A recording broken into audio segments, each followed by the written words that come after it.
Assalamualaikum warahmatullahi wabarakatuh. Innal hamdalillah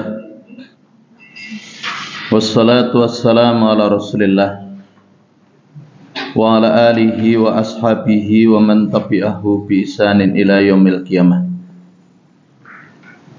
Allahumma shalli ala Muhammad wa ala ali Muhammad kama shallaita ala Ibrahim wa ala ali Ibrahim fil alamina innaka Hamidum Majid.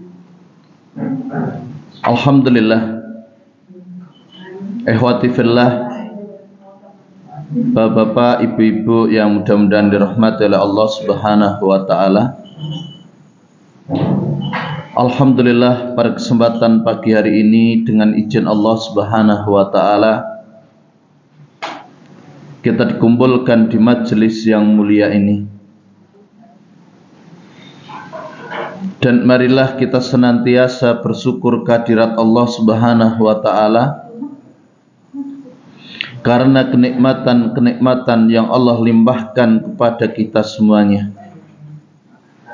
Dan bagaimana kita menggunakan kenikmatan-kenikmatan tersebut untuk menambah dekat kita dengan Allah Subhanahu wa taala.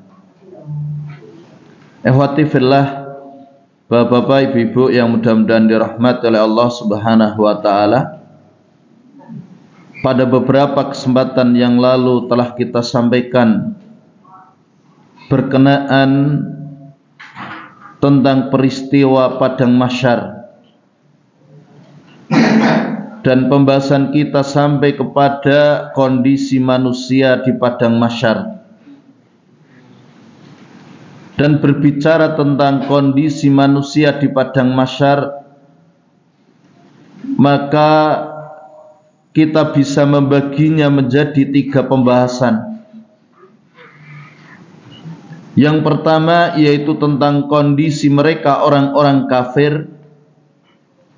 Kemudian yang kedua, kondisi orang-orang muslim namun mereka pelaku maksiat. Dan yang ketiga, kondisi orang-orang yang bertakwa. Adapun 2 pembahasan yaitu tentang bagaimana mereka kondisi orang-orang kafir dan bagaimana mereka kondisi orang muslim yang berlaku maksiat, maka telah kita sampaikan pada pertemuan-pertemuan yang lalu. Maka pada kesempatan malam hari ini kita lanjutkan kepada kondisi yang ketiga, yaitu mereka orang-orang yang bertakwa. Bagaimana kondisi mereka orang-orang yang bertakwa ketika mereka berada di mahsyar? Maka secara umum kondisi mereka orang-orang yang bertakwa ketika di padang mahsyar kelak dalam keadaan tentram, dalam keadaan tenang. Hal itu sebagaimana Allah Subhanahu wa taala firmankan, wa hum min faza'i yauma idzin aminun. Sedang mereka merasa aman dari kejutan yang dahsyat pada hari itu. Surat An-Naml ayat 89. Kemudian di ayat yang lain, yaitu di surat Al-Anbiya ayat 103, la yahzunuhumul faza'ul akbaru wa tatalaqahumul malaikatu hada yaukumul ladzi kuntum tu'adun. Kejutan yang dahsyat itu tidak membuat mereka merasa sedih, dan para malaikat akan menyambut mereka dengan ucapan, inilah harimu yang telah dijanjikan kepadamu. Itu kondisi mereka, orang-orang yang bertakwa. Memang peristiwa saat itu merupakan satu peristiwa yang sangat dahsyat. Akan tetapi meskipun ada ketakutan dalam diri mereka, orang-orang yang bertakwa, akan tetapi Allah Subhanahu wa ta'ala membuat hati-hati mereka itu tentram dan tenang. Oleh karenanya, di dalam ayat yang lain Allah Subhanahu wa ta'ala menyebutkan kondisi mereka di dalam surat Abasa ayat 38 sampai 39. Wujuhu yawma idzim musfirah dahikatum mustabsirah. Pada hari itu ada wajah-wajah yang berseri-seri, tertawa dan gembira ria. Demikian pula di dalam surat Ali Imran ayat 106 sampai 107. Yauma tabyaddu wujuhu wa taswaddu wujuh. Fa ammal ladzina aswaddat wujuhuhum akafartum ba'da imanikum fadzuqul adzaba bima kuntum takfurun. Wa ammal ladzina abyaddat wujuhuhum fa fi rahmatillahi hum fiha khalidun. Jadi di ayat ini disebutkan pada hari itu ada wajah yang putih berseri, dan ada pula wajah yang hitam muram. Adapun orang-orang yang berwajah hitam muram, kepada mereka dikatakan, mengapa kamu kafir setelah beriman? Karena itu rasakanlah azab disebabkan kekafiranmu itu. Dan adapun orang-orang yang berwajah putih berseri, mereka berada dalam rahmat Allah, yaitu surga. Mereka kekal di dalamnya. Awati fillah, a'azzani Allah wa iyyakum. Allah Subhanahu wa ta'ala benar-benar memuliakan orang-orang yang bertakwa pada hari kiamat kelak. Allah juga menyebutkan di dalam surat Yunus ayat 62 sampai 64. Ala inna awliya Allahi la khaufun alaihim wa la hum yahzanun alladzina amanu wa kanu yattaqun lahumul busra fil hayati dunya wa fil akhirah la tabdila li kalimatillah dzalika huwal fawzul adzim.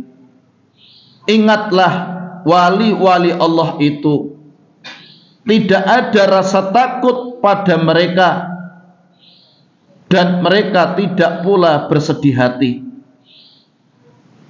yaitu orang-orang yang beriman dan senantiasa bertakwa. Bagi mereka berita gembira di dalam kehidupan di dunia dan di akhirat. Tidak ada perubahan pada janji-janji Allah. Demikian itulah kemenangan yang agung. Begitu pula di dalam surat Al-Insan ayat 11, fawaqahumullahu syarra dzalikal yaumi walaqahum natrata wa syurura. Maka Allah melindungi mereka dari kesusahan hari itu dan memberikan kepada mereka keceriaan dan kegembiraan.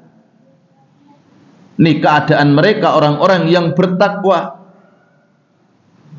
Bahkan ketika orang-orang kafir mereka berkata tentang hari itu, yaqulul kafiruna hada yaumun asir. Orang-orang kafir berkata, ini adalah hari yang sulit.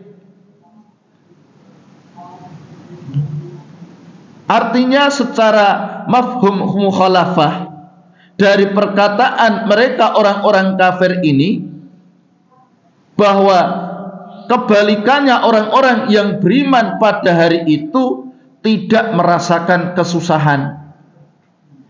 Jadi secara umum mereka orang-orang yang bertakwa dimuliakan oleh Allah Subhanahu wa taala.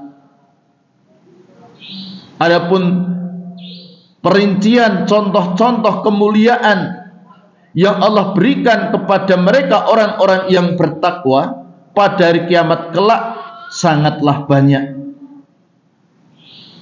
Di antaranya seperti mereka para mujahid yang mereka mati syahid, bagaimana mereka akan dibangkitkan dengan berlumuran darah yang wangi, sehingga Nabi sallallahu alaihi wasallam bersabda, walladzi nafsi biyadihi la yuklamu ahadun fi sabilillah wallahu a'lamu biman yaklamu fi sabilihi illa jaa yaumal qiyamati wal launu launud dam warihu rihul misk.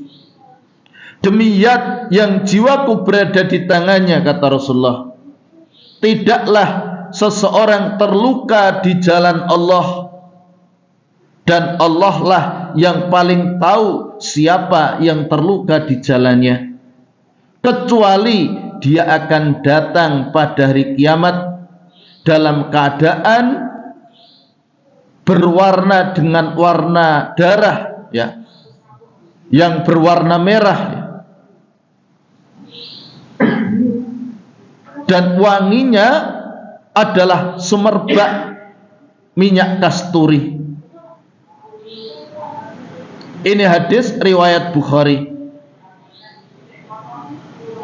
Dan ini sebagai satu bentuk pemuliaan terhadap mereka orang-orang yang mereka berjihad di jalan Allah Subhanahu wa taala.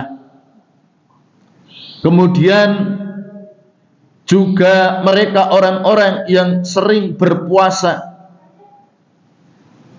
bagaimana mulutnya harum,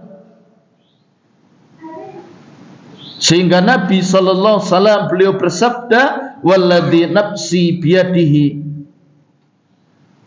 la khulufu fammis shaimi atyabu indallahi ta'ala mirrihil misk. Dan demi zat yang jiwaku berada di tangannya, sungguh bau mulut orang yang sedang berpuasa itu lebih harum di sisi Allah Ta'ala daripada harumnya minyak misk. Ini hadis riwayat Bukhari. Jadi bagaimana keadaan mereka, harum mulutnya dia pada hari kiamat kelak. Ini merupakan bentuk pemuliaan Allah Subhanahu wa taala terhadap mereka orang-orang yang bertakwa. Kemudian juga mereka para muadzin. Nabi sallallahu alaihi wasallam bersabda, al muadzinuna atwalun nasi a'naqan yaumal qiyamah. Para muadzin adalah orang yang paling panjang lehernya pada hari kiamat. Ini hadis riwayat Muslim. Dan ini merupakan bentuk pemuliaan terhadap mereka para muadzin, karena dahulu di dunia mereka selalu meninggikan kalimat-kalimat Allah, sehingga dengan begitu pada hari kiamat mereka sudah terlihat dari jauh bahwa mereka adalah muadzin, sehingga orang-orang yang berkumpul di mahsyar bisa mengenalinya karena tingginya, panjangnya leher mereka. Dan ini sekali lagi sebagai bentuk pemuliaan Allah kepada mereka, bukan bentuk penghinaan apalagi azab. Jadi kemuliaan yang Allah berikan kepada mereka sehingga itu diketahui oleh khalayak, yang seluruh manusia berkumpul dari awal sampai akhir itu bisa melihatnya. Karena mereka, sebagaimana dulu kita bahas ketika awal tentang pembahasan mahsyar, bagaimana kondisi padang mahsyar saat itu rata, tidak ada gundukan, tidak ada cekungan itu ya. Sehingga siapa mereka yang lebih tinggi itu bisa dilihat.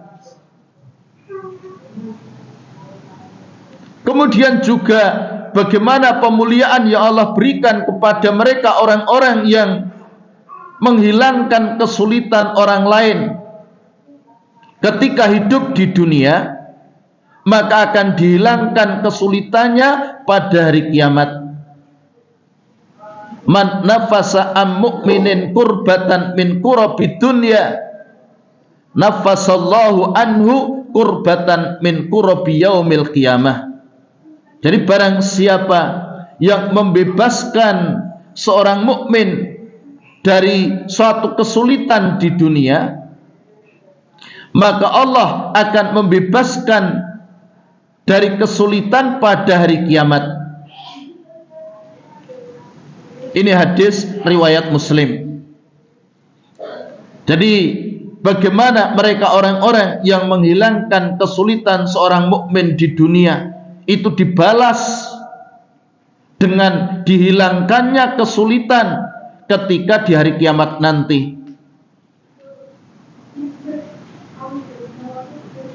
Jadi kesulitan yang dia hadapi ketika pada hari kiamat nanti akan Allah hilangkan ya, karena apa yang dia lakukan dari menghilangkan kesulitan yang dilakukan ketika dia hidup di dunia.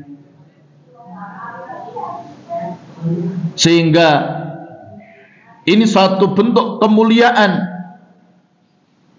yang bisa kita bayangkan bagaimana kondisi sulitnya manusia ketika berada di mahsyar, ketika matahari didekatkan, diturunkan hanya berjarak 1 mil, di mana panasnya menjadikan keringat mereka bercucuran,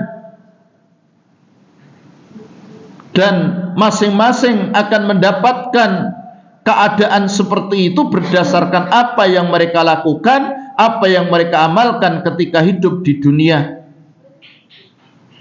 Dalam kondisi sulit, susah seperti itu, tentunya kita lebih butuh untuk dihilangkan kesulitan dan kesusahan itu.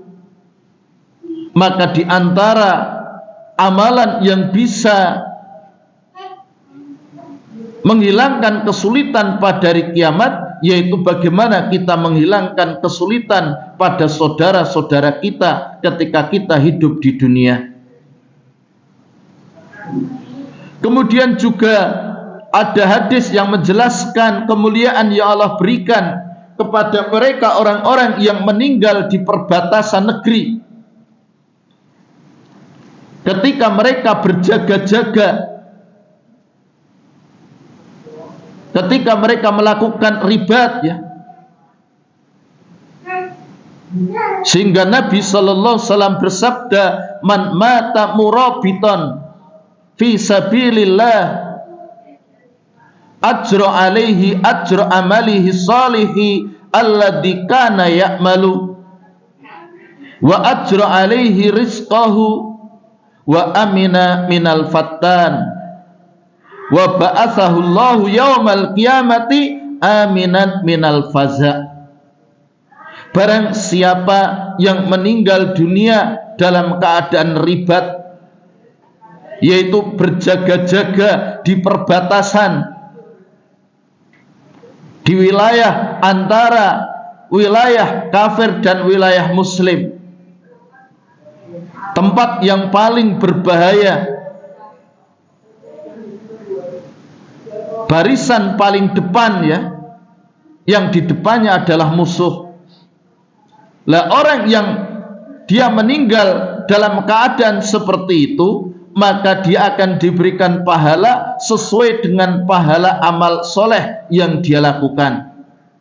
Diberikan kepadanya rezeki dan diamankan dari orang yang menfitnah, dan Allah akan mengutusnya di hari kiamat dalam keadaan aman dari rasa takut. Ini hadis riwayat Ibnu Majah dan dinyatakan sahih oleh Imam Al-Albani. Jadi ini merupakan beberapa contoh kondisi mereka orang-orang yang dimuliakan ketika mereka berada di mahsyar, yaitu dari golongan orang-orang yang bertakwa. Sehingga dari sini ehwati fillah, kita bisa pahami bagaimana keadaan mereka para manusia ketika mereka dikumpulkan di padang mahsyar.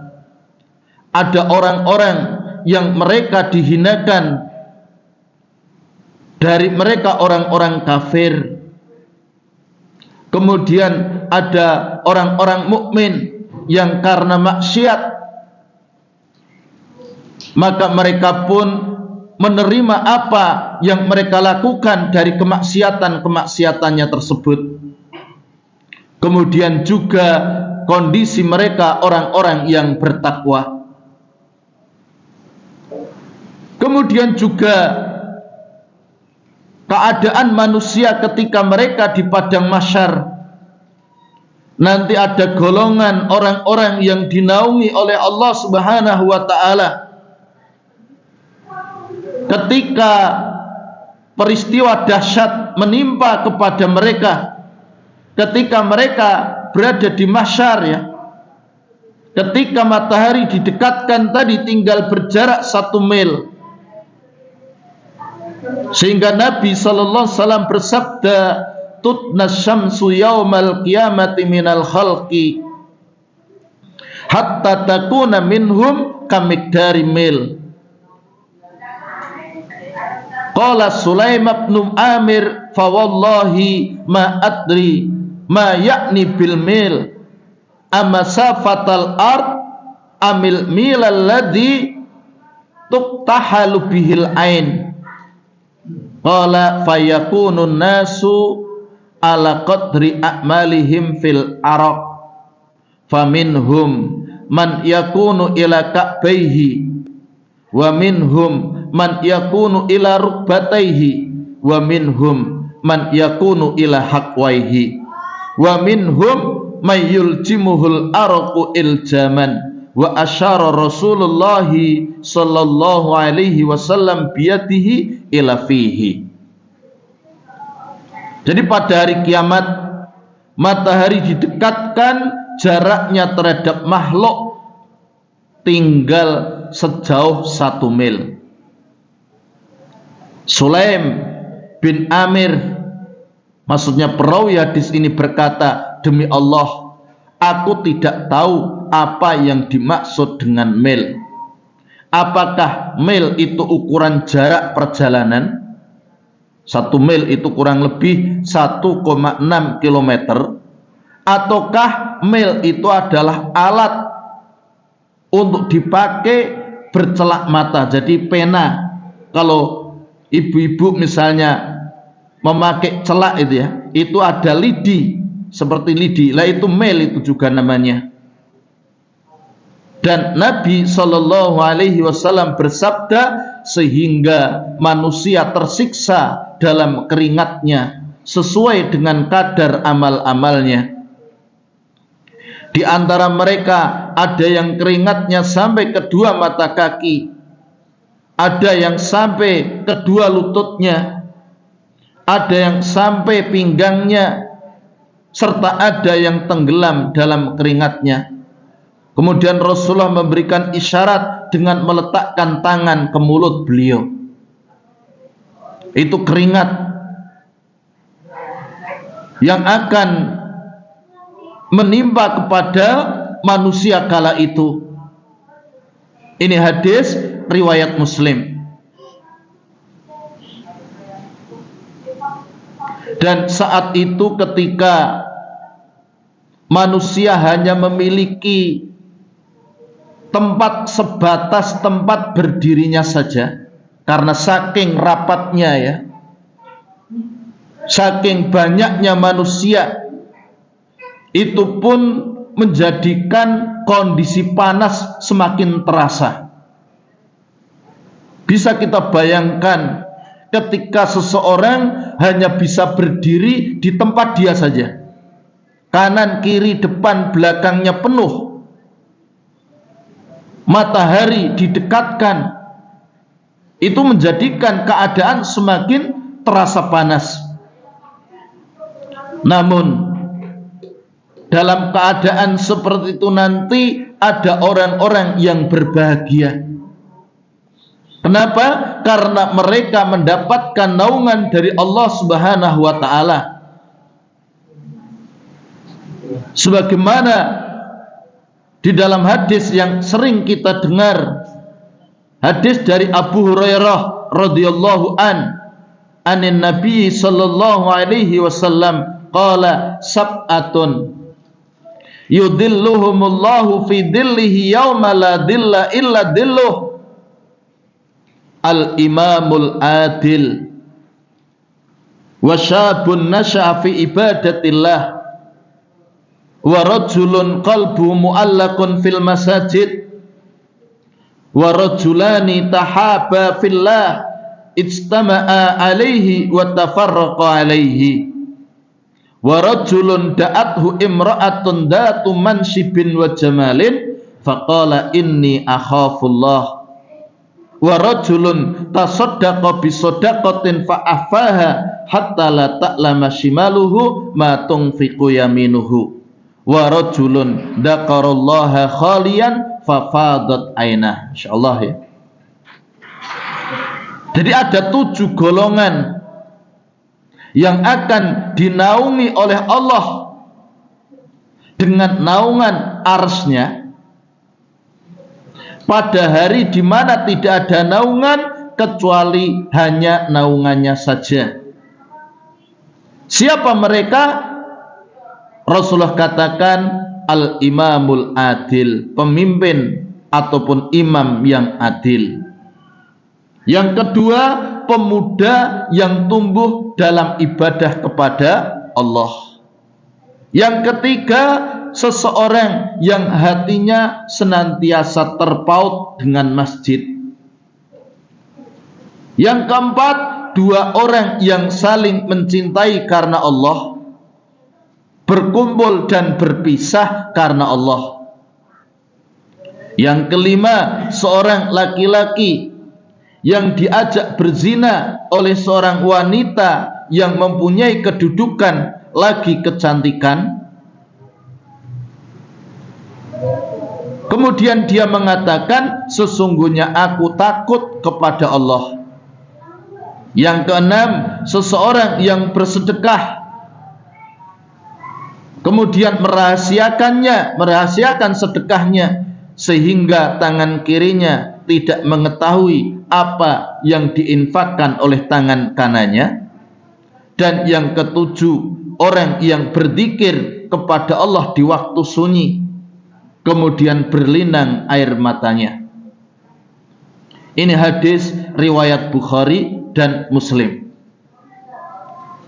Ehwati fillah, a'azzani Allah wa iyyakum. Jadi ada 7 golongan orang. Walaupun hadis ini tidak membatasi hanya 7, tapi disebutkan di antaranya orang-orang yang mereka mendapatkan kemuliaan, yaitu berupa naungan dari Allah Subhanahu wa taala ketika pada waktu itu tidak ada naungan kecuali naungannya. Di antaranya golongan orang-orang yang disebutkan di dalam hadis ini. Jadi bagaimana mereka mendapatkan naungan ya, mendapatkan adil ya. Dan secara umum para ulama ketika membahas tentang permasalahan ini,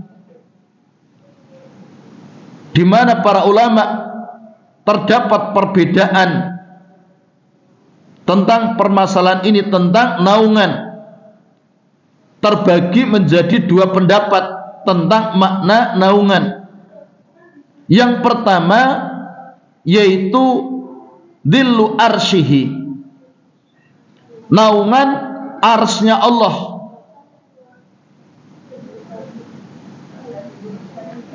Jadi yang dimaksud dengan naungan di itu adalah arsy-Nya Allah Subhanahu wa taala, bukan naungan zatnya Allah Subhanahu wa taala. Jadi di dalam hadis tadi disebutkan bahwa sab'atun yudhilluhumullah fi dhillihi yauma la dhilla illa dhilluh.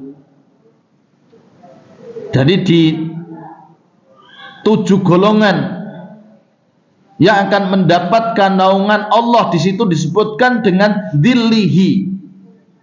Ya. Naungannya itu ya.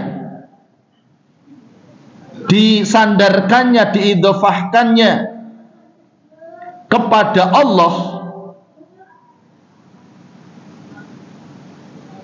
maka yang dimaksud itu adalah untuk tasrif, untuk pemuliaan, dan bukan penyandaran kepada sifat Allah Subhanahu wa ta'ala.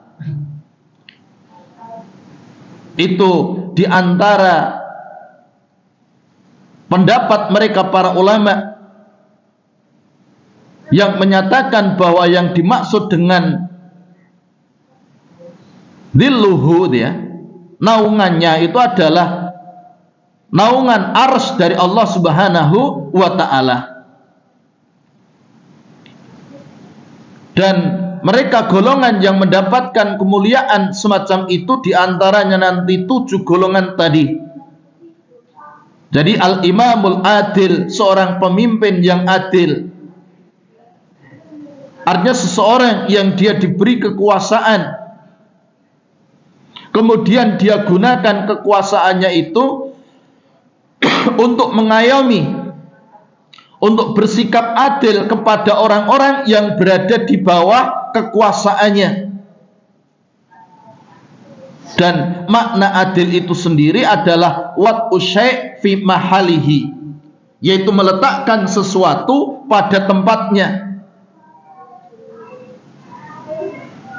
Dan imam yang adil disebutkan yang paling pertama akan mendapatkan naungan dari Allah karena dia yang paling bermanfaat bagi banyak orang. Jadi ketika seorang imam, seorang pemimpin itu adil, bagaimana manfaatnya akan dirasakan oleh banyak orang, sehingga dia diletakkan di pertama yang disebutkan ya, dari golongan orang-orang yang mendapatkan naungannya.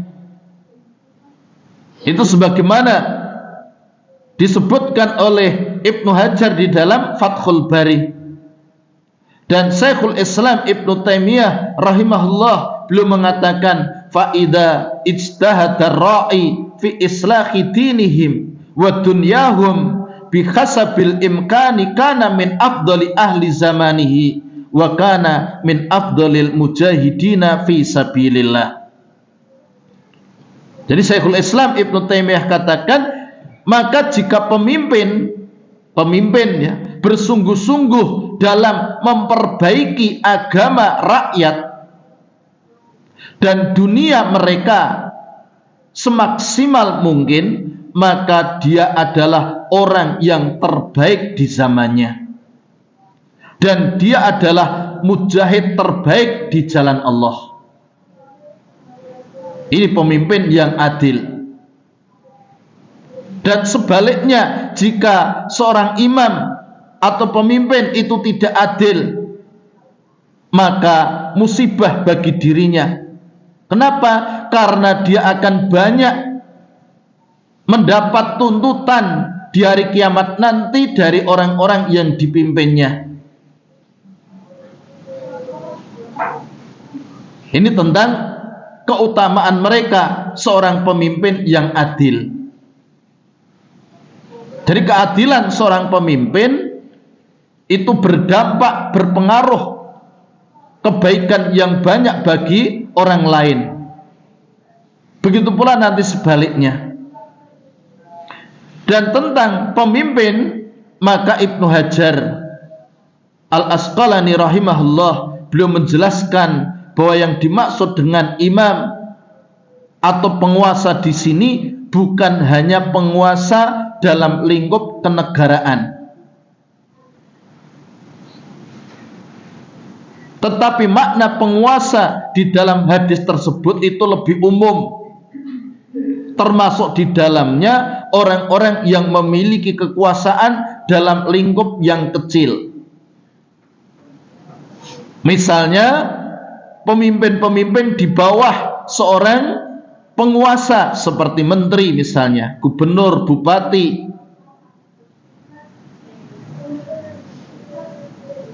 camat, ya, lurah.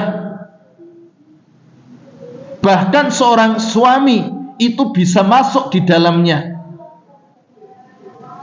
Hal ini dikuatkan dengan sabda Nabi, innal muqsitina indallahi ala manabiri min nur alladzina ya'diluna fi hukmihim wa ahlihim wa ma'ulu.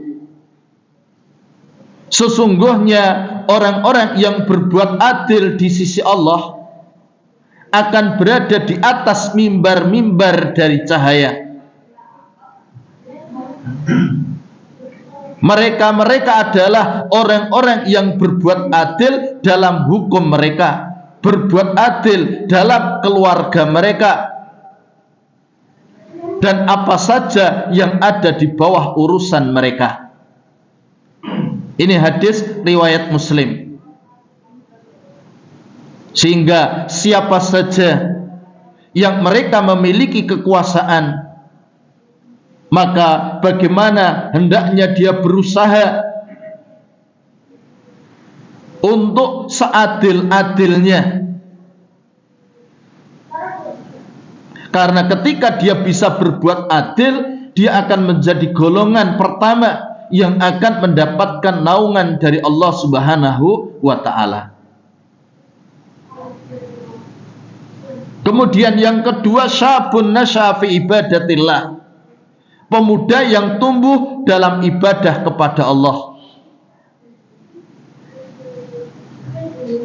Kita tahu masa muda merupakan masa yang penuh dengan godaan, terlebih zaman sekarang. Di masa kemajuan teknologi sedemikian rupa, segala hal bisa kita akses dengan mudah. Bagaimana seorang pemuda dengan mudahnya menghabiskan waktunya untuk hal-hal, ya, yang itu tidak butuh biaya yang banyak. Dia bisa main game online, nonton film, dan kegiatan-kegiatan lain yang tidak bermanfaat, yang tidak produktif. Dengan mudahnya dia berkomunikasi dengan lawan jenis kapan saja, di mana saja. Dia bisa lakukan itu. Tapi ketika pemuda ini, ketika masa-masa seperti itu dia dalam keadaan tekun beribadah kepada Allah, maka ini pemuda yang istimewa. Dia tumbuh dalam peribadatan di usia yang masih muda tersebut, ya, sehingga kemuliaan yang mereka dapatkan, sehingga Orang-orang yang seperti itu sampai pernah dikatakan man syabba ala syai'in syaba alaihi. Barang siapa yang membiasakan diri di atas sesuatu ketika muda, maka dia akan tua dengan membawa kebiasaan tersebut. Sehingga bagi para pemuda, hendaklah mereka memperhatikan perkara ini, karena kemuliaan yang akan Allah berikan kepada mereka, yaitu dikala orang-orang dalam keadaan susah sulit, dia akan mendapatkan naungan dari naungannya. Dan ini merupakan isyarat bagi kita para orang tua untuk mendidik anak-anak kita dengan pendidikan yang baik. Karena kebaikan dia di masa muda itu juga akan berpengaruh bagi kebaikan dia di masa tua. Ini yang kedua. Kemudian yang lainnya, mudah-mudahan bisa kita lanjut pada kesempatan-kesempatan yang akan datang.